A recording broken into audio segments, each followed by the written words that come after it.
अगर आप इन तस्वीरों को ध्यान से देखेंगे तो आपको इनमें युवाओं की भीड़ नहीं बल्कि बेरोजगारी की असली वास्तविकता नजर आएगी। ये वो हजारों युवा हैं जो बेरोजगारी के आंकड़ों में कहीं पीछे छूट जाते हैं। इन्हें हमारे देश का सिस्टम और हमारी सरकारें असल में देख ही नहीं पाती। इस समय देश में टेरिटोरियल आर्मी के कुल मिलाकर 340 पदों के लिए भर्तियां चल रही हैं। आगे बढ़ने से पहले ये फिगर याद कर लीजिए, ये आंकड़ा सिर्फ 340 नौकरियां हैं, 340, जिसके लिए उत्तराखंड, मध्य प्रदेश और बिहार में 3 कैंप्स लगाए गए हैं। इनमें उत्तराखंड के पिथौरागढ़ में जो कैंप लगाया गया वहां टेरिटोरियल आर्मी के कुल मिलाकर 133 पदों के लिए भर्तियां हो रही हैं। कितनी? सिर्फ 133 पदों के लिए ये इतनी भीड़ इकट्ठा हुई है। आज इस कैंप के पहले ही दिन 133 नौकरियों के लिए पिथौरागढ़ में 18,000 युवक परीक्षा देने के लिए पहुंच गए। यानी टेरिटोरियल आर्मी में एक नौकरी के लिए 159 युवाओं की लाइन लगी है और इस परीक्षा में सफल होने की दर यानी सफलता दर सिर्फ 0.6% है। ये जो 18,000 युवक इकट्ठा हुए हैं, इन्हें नौकरी मिलेगी इस बात की संभावना सिर्फ 0.5% है। और उस 0.5% संभावना पर, उस 0.5% उम्मीद पर ये 18,000 युवा यहां तक चले आए। इसलिए हम कहते हैं कि उम्मीद कितनी बड़ी चीज होती है। उम्मीद पर दुनिया कायम है। ये युवा जानते हैं कि नौकरी लगने की जो उम्मीद है वो 0.6% है, 0.5%।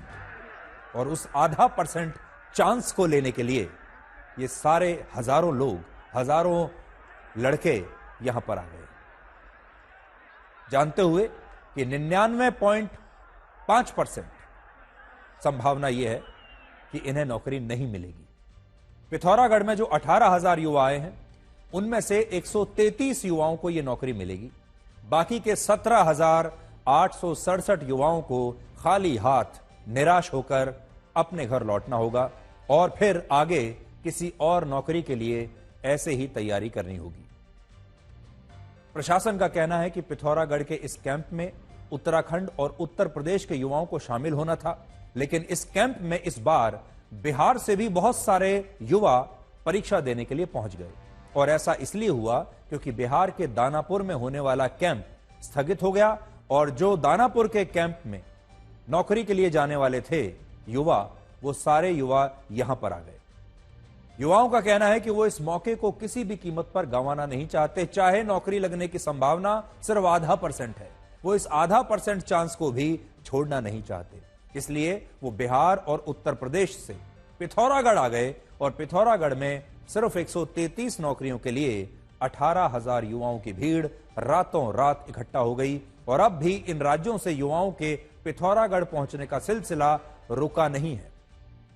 ऐसा अनुमान है कि इन 133 नौकरियों के लिए 20 से 23 नवंबर के बीच लगभग 25,000 युवा यहां पहुंच सकते हैं, जिससे एक नौकरी के लिए 188 युवाओं के बीच मुकाबला होगा। और इससे आप समझ सकते हैं कि सरकारी फाइलों में जो आंकड़े दिखाई जाते हैं उनमें और जमीनी हकीकत में कितना बड़ा अंतर होता है। तस्वीरें जरा आप देखिए। इस 0.5% चांस को लेने के लिए देश के अलग अलग कोनों से, उत्तर प्रदेश से, बिहार से, उत्तराखंड के अलग अलग स्थानों से ये युवा कैसे पहुंच रहे हैं। ये देखिए, बस के पीछे डिक्की में बैठकर युवा आ रहे हैं ये परीक्षा देने के लिए।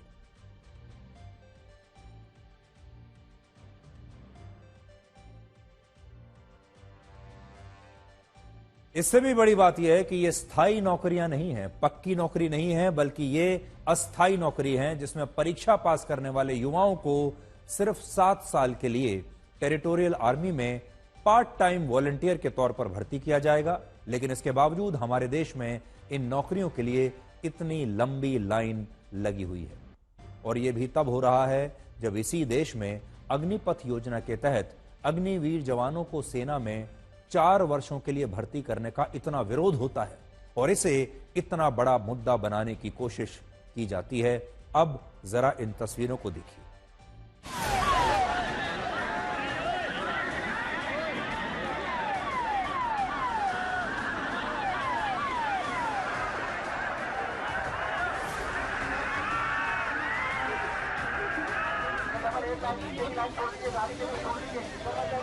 सुबह 4 बजे तो एंट्री लेने गए थे और इतना लटापरवा पीटे में कि एंट्री बड़ी नहीं मिली हमें तो, और मतलब पिटते पिटते ही अंदर घुसे हैं अभी।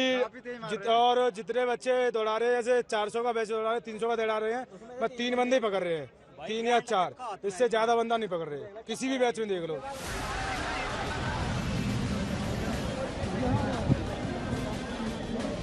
यूपी इलाहाबाद से आए हैं हम, कल 2 बजे से ही लाइन लगाए हैं, अभी तक हमें दौड़ने के लिए मिला ही नहीं।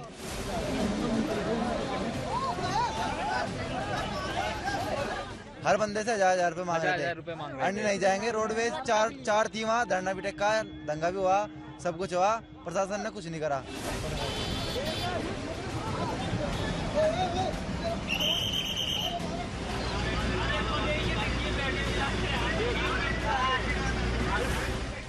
भीड़ बहुत ज़्यादा थी, तो इनका जो आना है कल रात तक का निरंतर जारी रहा। जैसे जैसे बसें उपलब्ध होती रही वैसे वैसे हम लोगों ने और जिला प्रशासन चंपावत और नैनीताल के माध्यम से करवाया। लेकिन अब हमारे पास जो चैलेंज जो है पिथौरागढ़ में है, क्योंकि यहाँ पर जो भर्ती चल रही है सारे के सारे जो 10-12 हज़ार के आसपास अभ्यर्थी यहाँ आ गए हैं। ये भर्तियां टेरिटोरियल आर्मी के लिए हो रही हैं, जिसे हम प्रादेशिक सेना भी कहते हैं, और ये सेना भारतीय सेना से अलग होती है। ये सेना एक सहायता पहुंचाने वाले संगठन की तरह काम करती है और प्राकृतिक आपदाओं से लेकर नागरिक प्रशासन के क्षेत्र में इस सेना को विशेष तौर पर तैनात किया जाता है।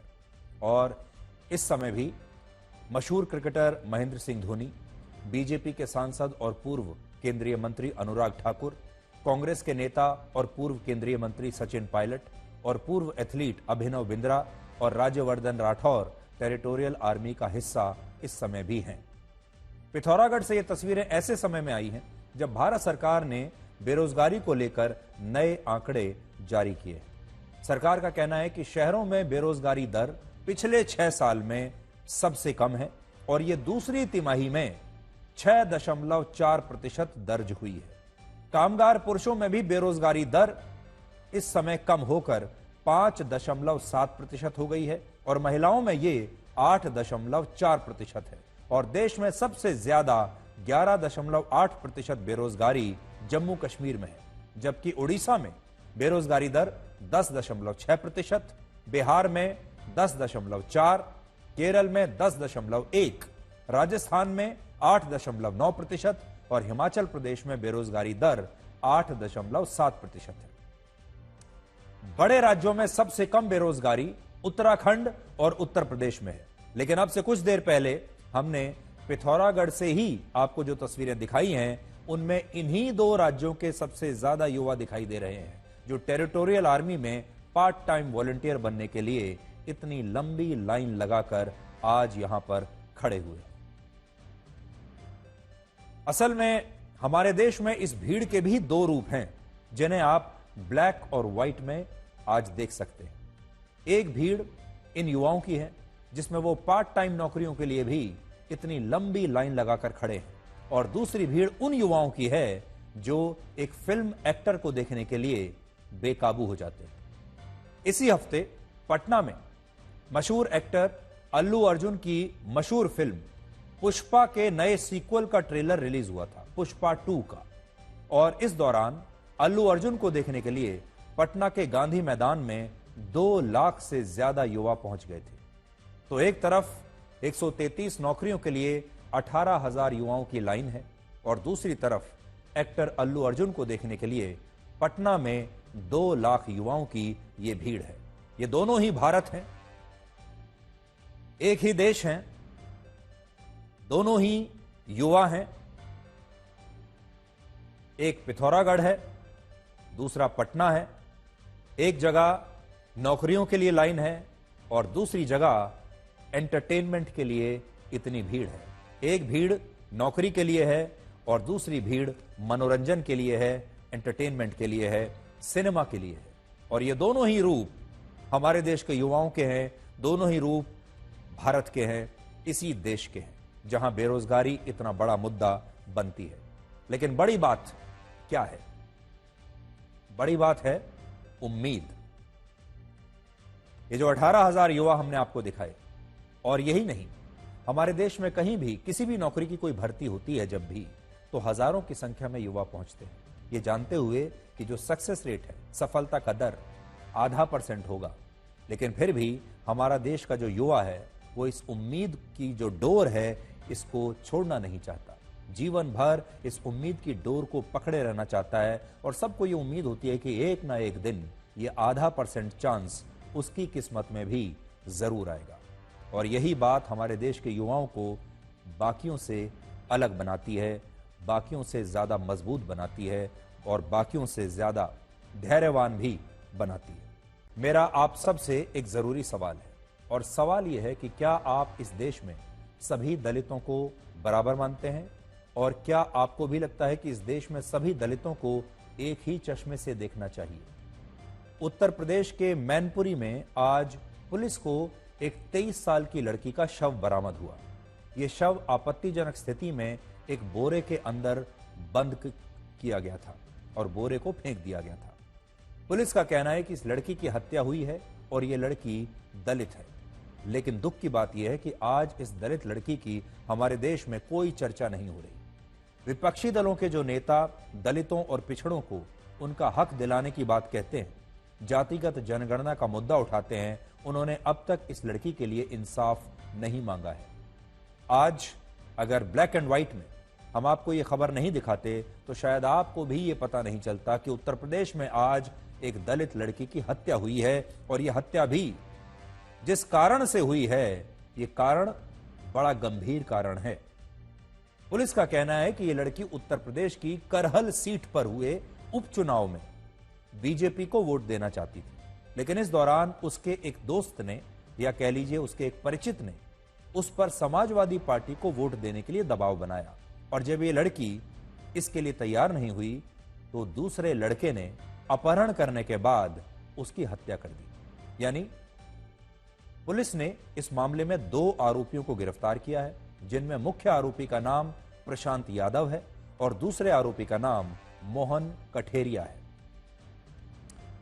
अब तक हमारे देश में लोगों के बीच राजनीतिक पार्टियों को लेकर, राजनीतिक विचारधाराओं को लेकर जुबानी वाद विवाद होता था। लोग एक दूसरे से बहस करते थे और कई बार तो दोस्तियां टूट जाती थी, रिश्ते खराब हो जाते थे। लोग एक दूसरे से बात तक करनी बंद कर देते हैं जब आपके घर में, आपके समाज में, दोस्तों के बीच, 2 परिवारों के बीच अक्सर बहस होती है पार्टियों को लेकर, पार्टियों की विचारधाराओं को लेकर। तो कई बार हमने ये देखा है कि मतभेद बहुत ज्यादा बढ़ जाते हैं और हम बार बार ये कहते हैं कि जो राजनीतिक पार्टियां हैं उनकी विचारधाराओं को लेकर आप अपने रिश्ते मत खराब कीजिए। लेकिन अभी तक इतना ही होता था कि रिश्ते खराब हो जाएं। ये पहली बार हुआ है जब राजनीतिक विचारधारा की वजह से किसी की हत्या कर दी गई। ये शायद पहली घटना है जब ऐसे मामलों में बात हत्या तक पहुंच गई और आज उत्तर प्रदेश में यह हत्या हुई है। रात को एक 23 वर्षीय युवती कस्बा करहल से गाय भोजन जाने के संबंध में पुलिस को सूचना प्राप्त हुई थी, जिसमें पुलिस तत्काल सक्रिय हुई। आज सुबह उसकी डेड बॉडी मिली है। इसमें उनके पिता के द्वारा, मृतका के पिता के द्वारा 2 लोगों के खिलाफ अभियोग पंजीकृत कराया गया है। इसमें एक प्रशांत यादव है और दूसरा मोहन कठेरिया है, जिनको दोनों को गिरफ्तार कर लिया गया है। उनके माता पिता द्वारा ये बयान दिया गया है कि भाजपा को वोट देने से रोकने के कारण उसकी लड़की की हत्या की गई है, जिसमें विवेचना में शामिल करके अग्रिम विधिक कार्रवाई की जा रही है। इस लड़की के पीड़ित परिवार ने पूछा है कि क्या इस देश में एक दलित लड़की को सिर्फ इसलिए इंसाफ नहीं मिलेगा क्योंकि वो बीजेपी की समर्थक थी। जगह हम किसी से डरते नहीं, मैं कमल में वोट देंगे, मैं किसी को नहीं देंगे। बाने कही तू दुरगिया है तो तू चुरगिया बना दी, कल वोट डाल के देख ली तू मैया की लाल और बस जाए पकड़ ली। मैं जब विश्वास मनते माय नेताजी के द्वारा वारे बेटी हुए पालक दे बेटी राती ओ मैया मेरे लला घायल हो जाना है। नेताजी बबलू बोले कि चाचा वोट डाल के जाइए, हो तो बिटिया बोली कम फूले में वोट दिए जो प्रधान तो बोलो ताकि हम वोट डाल, नहीं तो तू रखा तेरे नाम तो रगिया के तो रगिया बनाई दिए। जाने कल मेरी बिटिया को 12-1 बजे मोटरसाइकिल में बैठाने को रात दिन में ढूंढो, रात में डंडा में पता करिए बिटिया नहीं आई हमारी बेटी को साफ गालो दबाओ तब बहुत बुरी हालत करते हमारी। ये घटना उसी करहल विधानसभा क्षेत्र में हुई है जहां से अखिलेश यादव के इस्तीफे के बाद अब उनके भतीजे तेज प्रताप सिंह यादव चुनाव लड़ रहे हैं और अखिलेश यादव खुद ये कहते हैं कि उनकी पार्टी दलितों और पिछड़ों की पार्टी है। लेकिन आज जब उनसे इस घटना पर सवाल पूछा गया तो उन्होंने एक बार के लिए भी ये नहीं कहा कि ये दलित लड़की चाहे किसी भी पार्टी की समर्थक हो, उसे इंसाफ जरूर मिलना चाहिए। करहल में एक दलित व्यक्ति की हत्या हुई है। भाजपा के लोग आरोप लगा रहे हैं कि वो भारतीय जनता पार्टी को वोट करने वाली थी। कभी समाजवादी पार्टी इसका नहीं, जो सीट करहल की है वो ऐतिहासिक वोटों से जीतने वाली सीट है। ये भारतीय जनता पार्टी के पास डीएम है, एसपी है। आपको नहीं समझ में आता इतने पढ़े लिखे पत्रकार भाई हो कि कौन बेईमानी कर रहा होगा। इस घटना का पूरा सच तभी सामने आएगा जब इस मामले की गहराई से जांच की जाएगी, विवेचना होगी। और इसलिए आज हम इस घटना पर अपनी कोई टिप्पणी नहीं देना चाहते, सिर्फ आपको यह बताना चाहते हैं कि एक घटना आज ऐसी हुई है जहां राजनीतिक मतभेद के कारण, राजनीतिक पार्टियों में किसको वोट देना है, इस कारण एक हत्या हो गई। आज हम सिर्फ यह कहना चाहते हैं कि हमारे देश की राजनीति को आखिर हुआ क्या है। हमारे नेताओं ने धर्म और जातियों के हिसाब से पहले रंगों को बांटा, फिर खाने को बांट दिया, इलाकों को बांट दिया। इस देश में न जाने कब हिंदू और मुसलमानों के अपने अपने इलाके बन गए और अब हमारे देश के नेताओं ने दलितों और पिछड़ों को भी बांट दिया है विचारधाराओं में और पार्टियों में। अब दलितों के भी दो वर्ग बन गए हैं, जिनमें एक वर्ग वो है जिसे विपक्षी नेता दलित मानते हैं और दूसरा वर्ग वो है जिन्हें बीजेपी दलित मानती है। और इस विभाजनकारी राजनीति के कारण अब सभी दलित हमारे देश में बराबर नहीं रह गए हैं और इसके लिए हमारी राजनीतिक पार्टियां सबसे ज्यादा जिम्मेदार हैं। चुनावों का जो मॉडल हमारे देश के नेताओं ने बना दिया है, चाहे वो कोई भी राजनीतिक पार्टी हो, कोई भी नेता हो, वो पूरा की पूरा चुनावों का बिजनेस मॉडल अब विभाजनकारी राजनीति पर खड़ा हुआ है। जितना ज्यादा वोटों को बांटा जाएगा उतना ज्यादा फायदा। आज राहुल गांधी और दूसरे विपक्षी नेता हाथरस, रायबरेली, अमेठी और दिल्ली के दलित परिवारों से मिलने के लिए तो जाते हैं, लेकिन वो उन राज्यों के दलितों को भूल जाते हैं जहां विपक्षी दलों की सरकारें हैं, जहां उनके राजनीतिक जो प्रतिद्वंदी पार्टियां हैं उनकी सरकारें हैं, यहां या जहां पर दलित परिवार बीजेपी के समर्थक हैं। क्या हमारे देश में सभी दलित बराबर नहीं रह सकते? क्या हमारे देश में ऐसा नहीं हो सकता कि एक दलित लड़की के लिए सभी पार्टियां मिलजुल कर इस इंसाफ मांगे और कम से कम यहां पर तो अपनी एकजुटता दिखाएं? चाहे वो दलित लड़की बीजेपी को वोट डालना चाहती हो, कांग्रेस को डालना चाहती हो, समाजवादी पार्टी को डालना चाहती हो। और दूसरा, हमारा देश आखिर कहां जा रहा है और ये लोगों को क्या हुआ है कि वो राजनीतिक पार्टियों के लिए अब हत्या तक करने लगे। वो विश्लेषण जिसका शायद पूरा देश इंतजार कर रहा है, चुनाव का विश्लेषण। आज महाराष्ट्र और झारखंड में विधानसभा चुनावों की वोटिंग पूरी हो गई है और आप सब ये जरूर जानना चाहेंगे कि आज की वोटिंग क्या कहती है और इस वोटिंग के पीछे जनता का मूड क्या है। आज महाराष्ट्र की 288 सीटों पर अब तक 59.3% वोटिंग हुई है, जबकि पिछले चुनाव में वर्ष 2019 में महाराष्ट्र में 61.4% वोटिंग हुई थी। इसमें अभी 3% का अंतर है, लेकिन अभी जो हम आपको दिखा रहे हैं ये अंतिम आंकड़े नहीं है। अंतिम आंकड़े आने तक ये वोटिंग प्रतिशत 61 से 62% के आसपास पहुंच जाएगा और महाराष्ट्र में उतनी ही वोटिंग होगी जितनी पिछले विधानसभा चुनाव में हुई थी। तो इसका एक मतलब तो यह है कि जितनी वोटिंग पिछले चुनाव में हुई थी महाराष्ट्र में, इस बार भी लगभग उतनी ही वोटिंग है, ना उससे कम है ना उससे कहीं ज्यादा है। महाराष्ट्र में इस साल लोकसभा के चुनाव में भी 61.5% वो वोटिंग ही हुई थी और इससे यह पता चलता है कि महाराष्ट्र में वोटिंग प्रतिशत स्थिर है और ये बढ़ा नहीं है।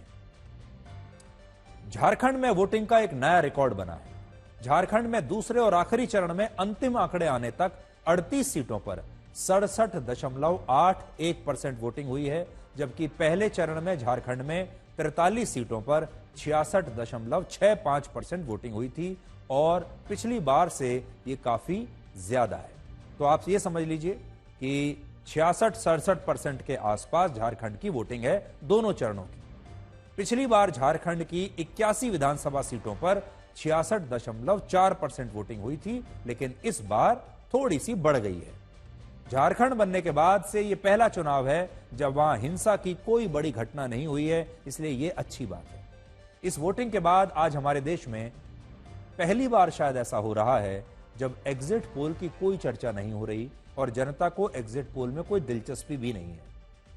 एग्जिट पोल की आज कोई बात ही नहीं कर रहा, क्योंकि हाल के दिनों में हरियाणा के चुनाव में जो हुआ, लोकसभा के चुनाव में भी जो हुआ, उससे लोगों का एग्जिट पोल पर विश्वास कम हुआ है, क्योंकि एग्जिट पोल गलत निकले थे ज्यादातर लोकसभा के चुनाव में भी और हरियाणा के चुनाव में भी। इसलिए आज लोग एग्जिट पोल की बात ही नहीं कर रहे।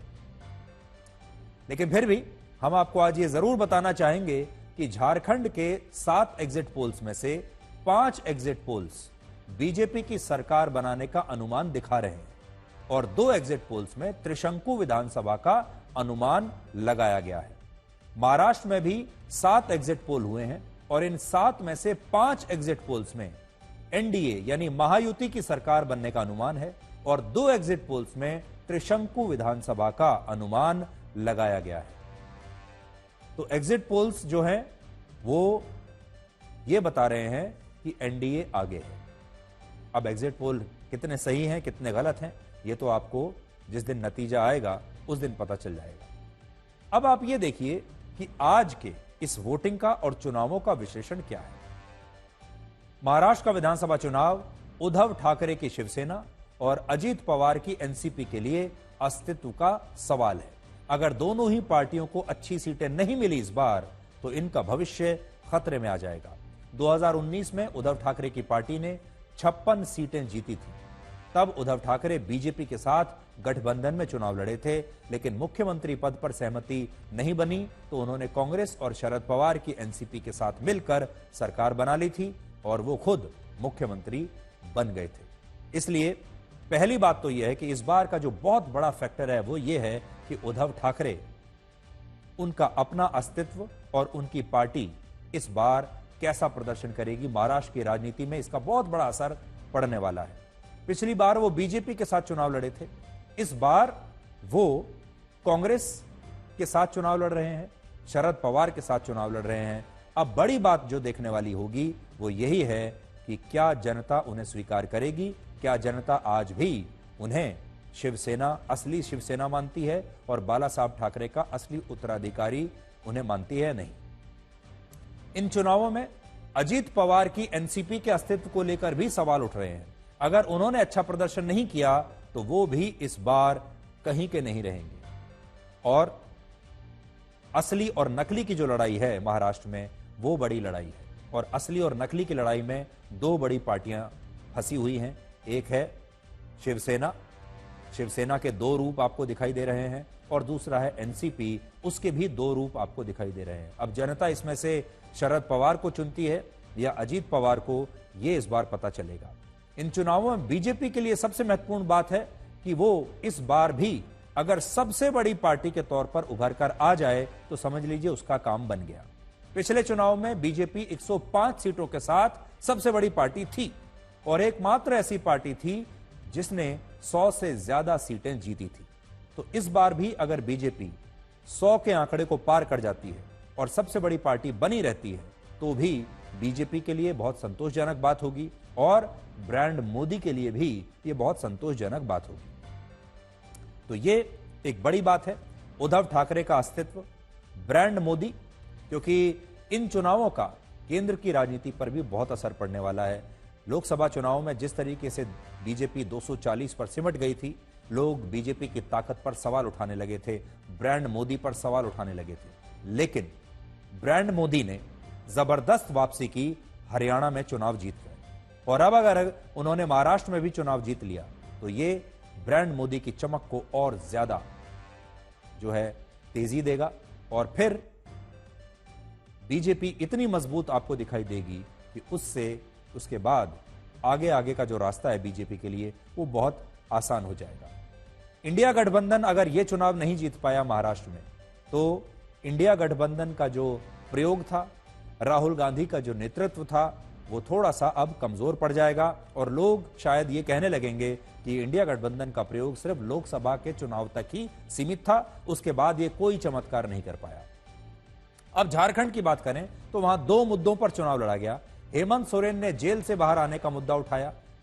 उन्होंने कहा कि ईडी का दुरुपयोग हो रहा है, मुझे जबरदस्ती जेल में डाला गया और सहानुभूति प्राप्त करने की कोशिश की।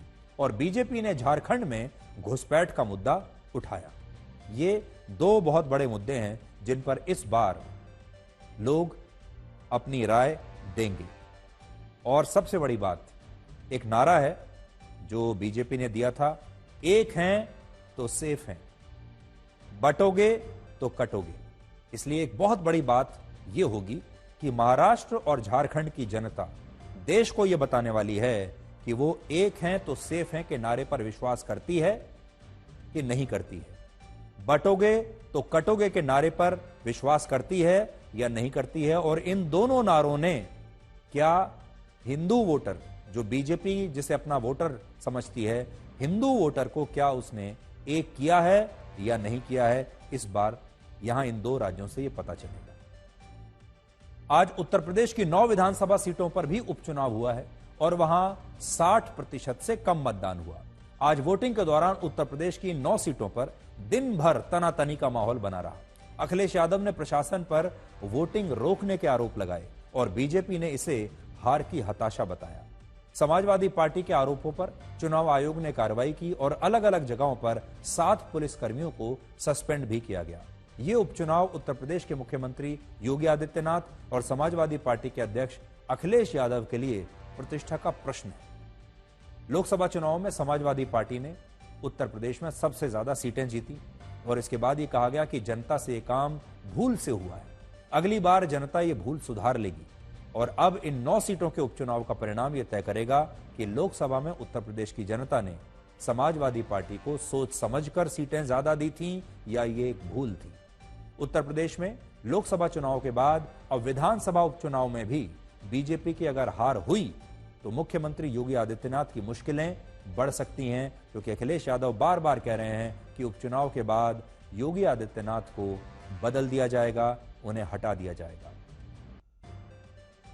लेकिन एक और बड़ी बात यहां पर यह भी है, लोकसभा चुनाव के बाद बीजेपी ने हरियाणा का चुनाव जीता और अगर वो महाराष्ट्र का चुनाव जीत गई और झारखंड का भी चुनाव जीत गई तो इसका मतलब यह होगा कि वो उत्तर प्रदेश जैसे बड़े राज्य में मुख्यमंत्री बदलने का रिस्क उठा सकती है। लेकिन अगर बीजेपी ने महाराष्ट्र में अच्छा प्रदर्शन नहीं किया तो फिर वो उत्तर प्रदेश में कोई रिस्क उठाने की स्थिति में नहीं रहेगी। एक और बात यह है कि अगर इन उपचुनावों में बीजेपी ने अच्छा प्रदर्शन नहीं किया तो योगी आदित्यनाथ के ऊपर एक और नया दबाव पड़ जाएगा और उनके ऊपर एक ऐसी तलवार लगातार लटकती रहेगी कि इन उपचुनावों के नतीजों को कारण बताकर इनकी वजह से उन्हें कभी भी बदला जा सकता है। इसलिए ये चुनाव भले ही महाराष्ट्र के हैं, भले ही झारखंड के हैं या उत्तर प्रदेश में उपचुनाव हैं, लेकिन इनका केंद्र की राजनीति पर बहुत बड़ा असर पड़ेगा। हालांकि उत्तर प्रदेश में सबसे कम मतदान गाजियाबाद में हुआ है, जहां मुस्लिम वोटर्स की संख्या 25% है और हिंदुओं की संख्या 73% है। यह बात नोट करने वाली है। सबसे ज्यादा 58% वोटिंग कुंदरकी में हुई, जहां मुस्लिम जो है 47% हैं और हिंदू 52% है। तो यह भी एक खास बात है आपके लिए। अब हम आपको यह बताएंगे कि आज अमेरिका और चीन में प्रधानमंत्री मोदी के गुयाना दौरे की इतनी चर्चा क्यों हो रही है।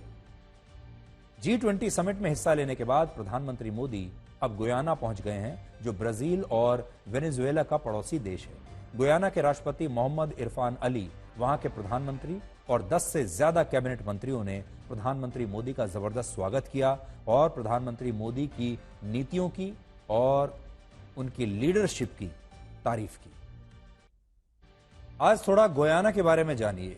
ये सिर्फ 8.5 लाख की आबादी वाला एक छोटा सा देश है। सिर्फ 8.5 लाख लोग रहते हैं और प्रधानमंत्री मोदी 56 वर्षों में इस देश की यात्रा करने वाले भारत के पहले प्रधानमंत्री हैं। इससे पहले इंदिरा गांधी गुयाना गई थी और उन्होंने गुयाना की आजादी के 2 साल बाद वर्ष 1968 में वहां का दौरा किया था। प्रधानमंत्री मोदी 21 नवंबर तक गुयाना में रहेंगे और वहां की संसद को भी संबोधित करेंगे। इसके अलावा वो दूसरे भारत कैरिकॉम शिखर सम्मेलन में भी हिस्सा लेंगे। कैरिकॉम का मतलब है कैरिबियन कम्युनिटी। इनमें कैरिबियन सी क्षेत्र के 21 छोटे छोटे देश शामिल हैं, जिसमें 15 सदस्य देश हैं और 6 सहयोगी देश हैं। और इन देशों की कुल आबादी 1 करोड़ 60 लाख है, जिनमें 60% आबादी 30 साल से कम उम्र के लोगों की है। गुयाना का भारत से एक बहुत ही खास रिश्ता है। अंग्रेजों ने 19वीं सदी की शुरुआत में बिहार, उत्तर प्रदेश और मध्य प्रदेश के गांवों से लाखों भारतीय मजदूरों को Mauritius, Suriname, Guyana, Jamaica, Malaysia, दक्षिण अफ्रीका, कीनिया जैसे देशों में भेजा। इन्हें गिरमिटिया मजदूर कहते हैं। गिरमिटिया शब्द अंग्रेजी के एग्रीमेंट से बना है। मजदूरी के बदले इन लोगों को कोई वेतन नहीं मिलता था। इन्हें बंधुआ मजदूर या ठेका मजदूर कहा जाता है। वर्ष 1917 तक लगभग 2.5 लाख गिरमिटिया मजदूर भारत से गुयाना भेजे गए। इन्होंने गन्ना और दूसरी फसलों के खेतों में काम किया और गुयाना की अर्थव्यवस्था में बड़ा योगदान दिया, लेकिन इनका खूब शारीरिक और मानसिक शोषण किया गया। आज गुयाना की लगभग 40% आबादी भारतीय मूल के लोगों की है। ये लोग गिरमिटिया मजदूरों के वंशज हैं और आज वहां राज भी कर रहे हैं। गुयाना के राष्ट्रपति इरफान अली भी भारतीय मूल के हैं। गुयाना एक तटीय देश है जिसकी 90% आबादी तटीय इलाकों में रहती है। गुयाना में प्रधानमंत्री मोदी को वहां का सर्वोच्च सम्मान दिया जाएगा। इसके अलावा बारबाडोस भी उन्हें अपने सर्वोच्च सम्मान से सम्मानित करेगा और दोनों सम्मान उन्हें गुयाना में ही दिए जाएंगे। वर्ष 2023 में गुयाना के राष्ट्रपति मध्य प्रदेश के इंदौर में 17वें प्रवासी भारतीय सम्मेलन में मुख्य अतिथि के रूप में भारत आए थे और तब उन्हें प्रवासी भारतीय सम्मान से भी सम्मानित किया गया था। उस दौरे पर उन्होंने प्रधानमंत्री मोदी को गुयाना आने का निमंत्रण दिया था और प्रधानमंत्री मोदी का यह दौरा चीन की वजह से बहुत अहम है। गुयाना ने तेल और गैस के बड़े भंडारों की खोज की है। इसकी बदौलत गुयाना कैरिबियन क्षेत्र में अपनी स्थिति बहुत मजबूत कर रहा है। 40% भारतीय आबादी होने के बाद भी भारत गुयाना को लेकर उदासीन बना रहा और भारत के किसी प्रधानमंत्री को गुयाना जाने में 56 वर्ष लग गए। लेकिन वर्ष 2017 से चीन इस क्षेत्र में अपना प्रभाव लगातार बढ़ा रहा है और यहाँ के गैस, तेल और प्राकृतिक संसाधनों तक अपनी पकड़ मजबूत कर रहा है। व्यापार के समझौते, इंफ्रास्ट्रक्चर में मदद और सैन्य सहायता के जरिए चीन इस क्षेत्र में एक बहुत बड़ा प्लेयर बन चुका है। वर्ष 2019 तक गुयाना की अर्थव्यवस्था सामान्य उतार चढ़ाव के साथ आगे बढ़ रही थी, लेकिन जब उन्होंने तेल की खोज की, गुयाना में बहुत बड़े तेल भंडार का पता चला और तेल उत्पादन शुरू होने के बाद गुयाना की जीडीपी विकास दर में जबरदस्त उछाल आया और जीडीपी विकास दर 2019 में उनकी 5.5% से 2020 में 42.48% हो गई और इसके अब 43.8% पर बने रहने का अनुमान है। वर्ष 2022 में गुयाना के कुल निर्यात में तेल उत्पादों की भागीदारी 88% थी। गुयाना में 40% आबादी भारतीय मूल के लोगों की है, लेकिन एक सच ये भी है कि गुयाना भारत से ज्यादा भरोसा आज भी चीन पर करता है। गुयाना जैसे देश भारत के लिए उसकी सॉफ्ट पावर बन सकते थे, लेकिन हमने ऐसा किया नहीं और चीन ने इसका फायदा उठा लिया। 56 वर्षों के बाद किसी भारतीय प्रधानमंत्री का गयाना की यात्रा पर आना हमारे संबंधों में एक महत्वपूर्ण माइलस्टोन है। गयाना के साथ मेरा निजी रूप से गहरा नाता रहा है। लगभग 24 वर्ष पहले एक सामान्य नागरिक के रूप में मुझे यहां आने का अवसर मिला था। भारत और गयाना के संबंध कितने ऐतिहासिक और गहरे हैं, उसकी झलक मैंने उस समय देखी थी। आज प्रधानमंत्री के रूप में एक बार फिर यहाँ आना मेरे लिए सौभाग्य की बात है। तो भारत के लिए बड़े बड़े देशों के साथ दोस्ती करना तो बहुत अहम है ही, और आपने देखा होगा भारत दुनिया के बड़े बड़े मंचों पर दुनिया के बड़े बड़े देशों के साथ दोस्ती कर रहा है, सहयोग कर रहा है। लेकिन कई बार बड़ी अर्थव्यवस्थाओं की चमक में हम छोटे देशों को भूल जाते हैं, छोटी अर्थव्यवस्थाओं को भूल जाते हैं, जबकि असली दोस्त यही छोटे छोटे देश होते हैं। और ये अच्छी बात है कि भारत की सरकार, मोदी सरकार इस समय दुनिया भर में इन छोटे देशों को वो महत्व दे रही है जो आज तक किसी और देश ने इन्हें दिया नहीं।